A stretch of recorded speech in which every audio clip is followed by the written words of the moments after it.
So you seen Haitian Jack wearing Tupac jewelry after Tupac got shot at Quad? Not a couple of days, the next day. Okay, stop the presses. If you thought 2025 was wild, wait until you hear this. Haitian Jack, the man, the myth, the street legend, literally caught wearing Tupac's jewelry hours after he got shot.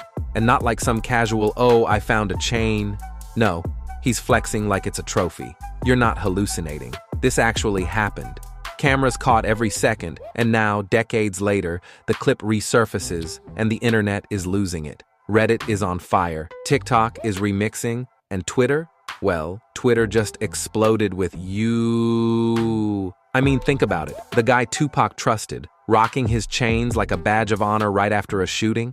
That's peak betrayal energy. Imagine your best friend getting hurt, and the next day they see you draped in their gold like it's a weekend vibe. That's not just shady, that's cinematic villain-level shady. Some fans are saying this is why Pac always said street trust is dead. And honestly, they might be onto something. But here's the kicker. Is Jack just reckless? Or is there a deeper, darker play happening here? Some corners of the internet are whispering he had a hand in orchestrating the whole thing. And now the rumor mill is spinning, because when you mix hip-hop royalty, Cold War-level East Coast versus West Coast energy, and New York's underground streets, you don't just get gossip, you get a conspiracy legend in the making. And oh, you thought this was just another gangster caught on cam moment? Nah, fam. This is the opening scene of a decade-long saga that changes everything you thought you knew about Tupac's final years. But that's not even the wild part. There's a rumor that you told Pac not to hang out with Haitian Jack, but he didn't listen. Well, I told Pac, man, I said, I don't know if I think you're out of your league right now. You know? Mm-hmm. He had asked me about Jack.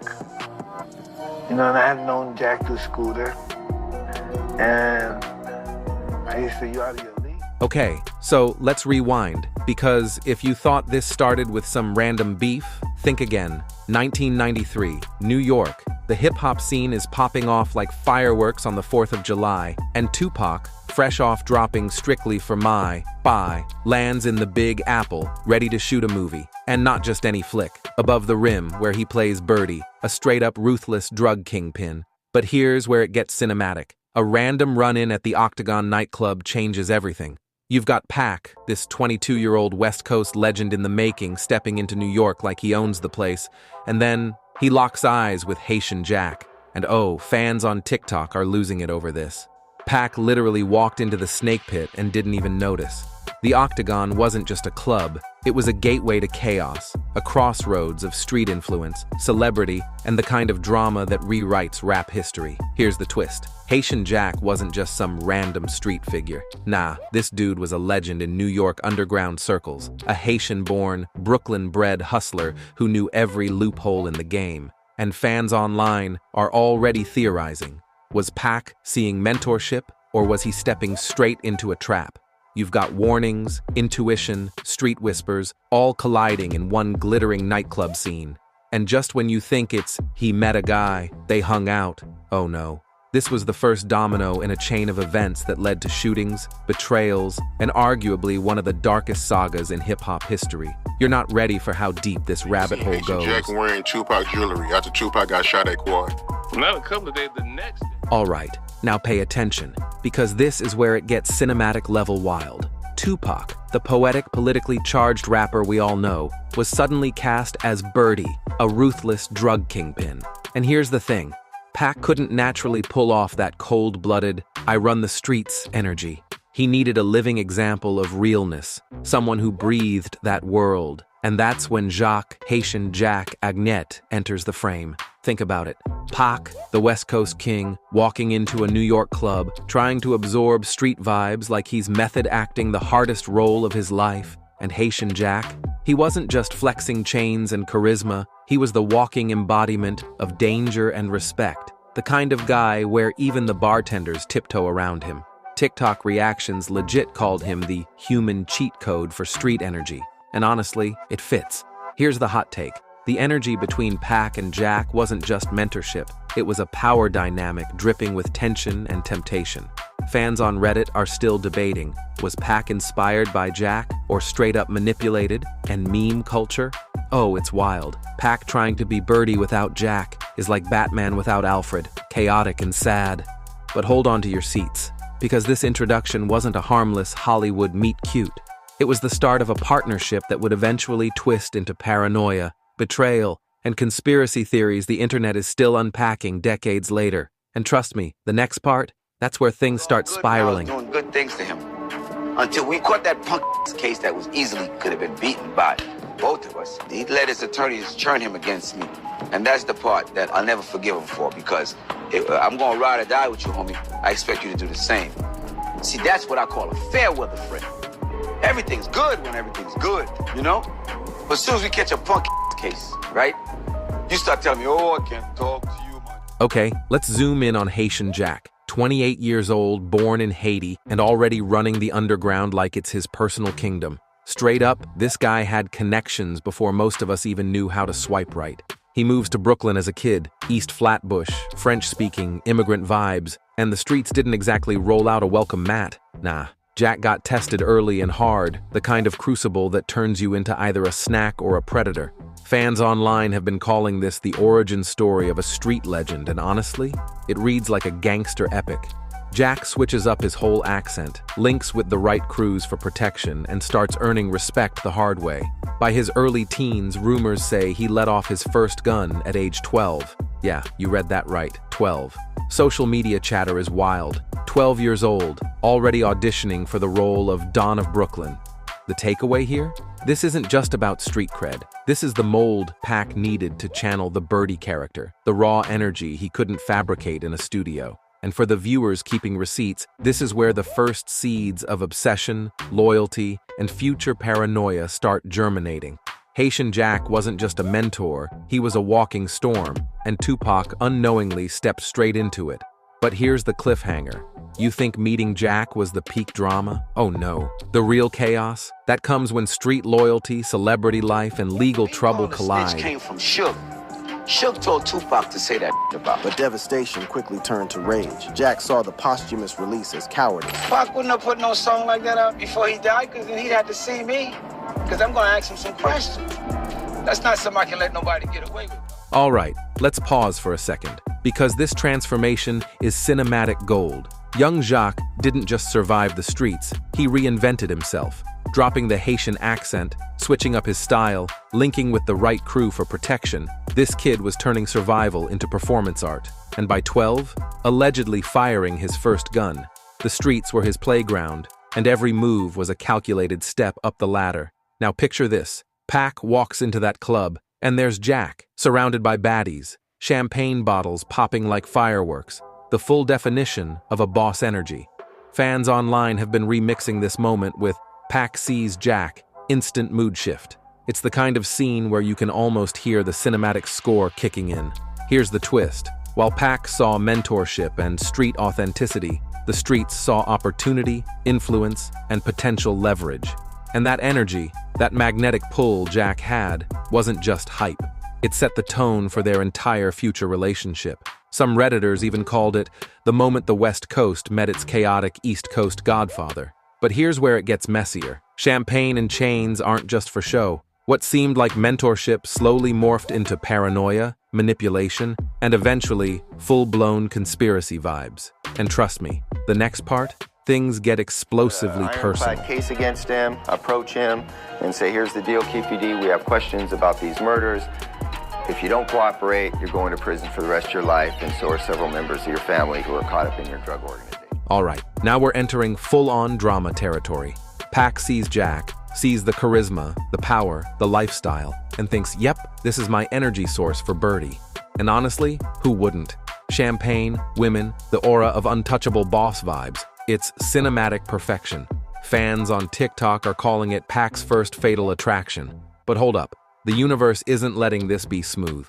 Everyone, literally everybody from Pac's circle, is waving red flags like it's a parade. Charles Manman Fuller, Pac's road manager, comes through with the OG warning, "Yo, stay away from this dude, he's got mob ties." Even activist Watani Tahima, and get this, Biggie Smalls, yes Biggie, tried to pull Pac aside. They saw the storm brewing and knew Jack wasn't just a mentor. He was a lightning rod for chaos. The irony? Pac didn't just ignore them, he dove headfirst. Fans online love this angle. Pac walking into trouble like it's a VIP party. And the tension? Delicious. You've got mentorship mixed with foreshadowed betrayal, all wrapped in champagne and diamond chains. The stage is literally set for one of the biggest backstabs in hip-hop history. And here's the cliffhanger that slaps harder than any diss track. The warnings weren't random, they were prophetic. Pac stepping into Jack's world wasn't just risky, it was the first domino in a sequence that would lead to shootings, paranoia, and a beef that echoed for decades. You're not ready for the next drop. To his involvement in the murder of Tupac Shakur in Las Vegas in 1996, he tells us that his nephew, Orlando Anderson, was in the same car with him, which was the white Cadillac. And here's where the paranoia starts boiling over. Tupac had a whole advisory board warning him, yet he's blind to the storm. Watani Tahima, tied to Pac's stepdad's revolutionary circle, pulls him aside. Yo, watch this dude. Charles Fuller echoes the same. Everyone told you to stay away. Even Biggie, the Notorious himself, tried to intervene. But Pac? Nah, he's hooked, mesmerized, chasing that raw, unfiltered street energy. Fans online are wild about this moment, calling it Pac ignoring life rafts in a hurricane. And honestly, you can't blame them. There's something almost tragic about watching brilliance collide with unavoidable disaster, all wrapped in champagne bottles, street codes, and the glittering lights of New York nightlife.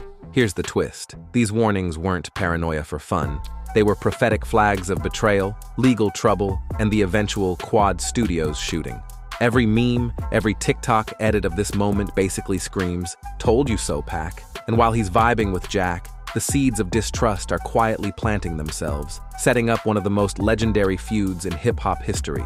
And don't blink, because the next chapters, they include shooting, arrests, diss tracks, and accusations that would haunt Pac and Jack for decades. You ever see someone flexing stolen ice just hours after their friend got shot and think, yo, this can't be real? Well, welcome to the world of Haitian Jack. Tupac gets shot at Quad, barely conscious, and the very next day, Jack is out there wearing Tupac's chain like it's a fashion statement. And cameras? Oh yeah, cameras caught it all, because the streets don't lie, but they sure love receipts. People online are going mad, splicing footage, making memes saying, this is straight out of a crime drama, not real life.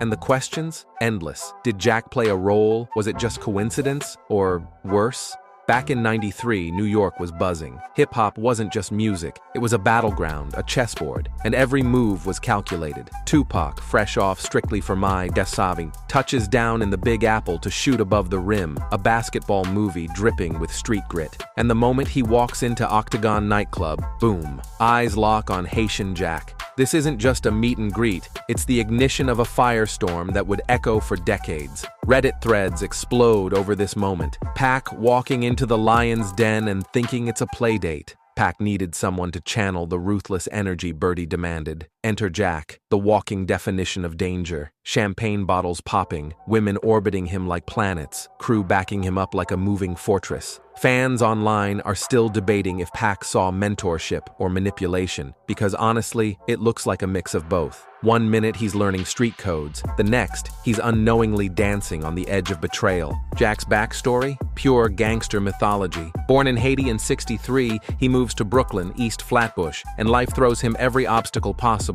French-speaking, immigrant kid, facing the harsh streets. But Jack, he flips it all, switches up the accent, upgrades the style, partners with Jamaican crews for protection, and by 12, he allegedly let off his first gun. 12. TikTok can't even handle that timeline. Child prodigy? Nah, child menace. But this grit, this raw survival instinct, this is exactly what Tupac needed. A mirror of the streets he was trying to channel for Birdie. Their connection is immediate, magnetic. Pac sees Jack, all the baddies, the swagger, the charisma, and thinks, this is my guy. But warnings were everywhere. Road managers, activists, even Biggie Smalls tried to flag Jack as bad news. Mike Tyson himself pulled Pac aside. Bro, you're out of your league. Pac, ever the thrill seeker, laughs it off. Fans online still meme this as Pac ignoring life rafts in a hurricane. That confidence, that blind trust, would later become the seed of his paranoia. And the mentorship? It came with gifts, lessons, and lifestyle upgrades. Jack showers Pac with Rolexes, gold chains, Versace fits, basically transforming him from street casual to hood-rich royalty. Pac himself admits in interviews that Jack opened doors, not just to fashion or nightlife, but to raw Brooklyn street knowledge, extortion, loyalty codes, and commanding respect through fear. The man is a walking street curriculum, and Tupac absorbs it like a student obsessed with perfection. But here's the dark turn. Their nights of champagne and camaraderie eventually collide with tragedy. November 1993, Nell's nightclub. Pac meets Ayanna Jackson, a 19-year-old fan, and what starts as flirting turns into alleged assault. Haitian Jack and others allegedly burst into the suite, and what unfolds is devastating. Tupac and Jack both caught charges, but the outcomes starkly different. Tupac lands time. Jack walks away with misdemeanors and probation. In the streets, that's a red flag screaming betrayal. Pac starts seeing the cracks, questioning loyalty, and for the first time, the man who introduced him to power becomes a shadow in his paranoia. Fast forward to November 30th, 1994, Quad Studios. Tupac's heading to record, and an ambush goes down. He's shot multiple times, ends up in a hospital, bandaged and traumatized, while rumors fly that Jack is flaunting Tupac's stolen jewelry the very next day. Internet sleuths call it the ultimate betrayal flex, memes flying when your mentor turns into the main suspect, and Tupac's mind,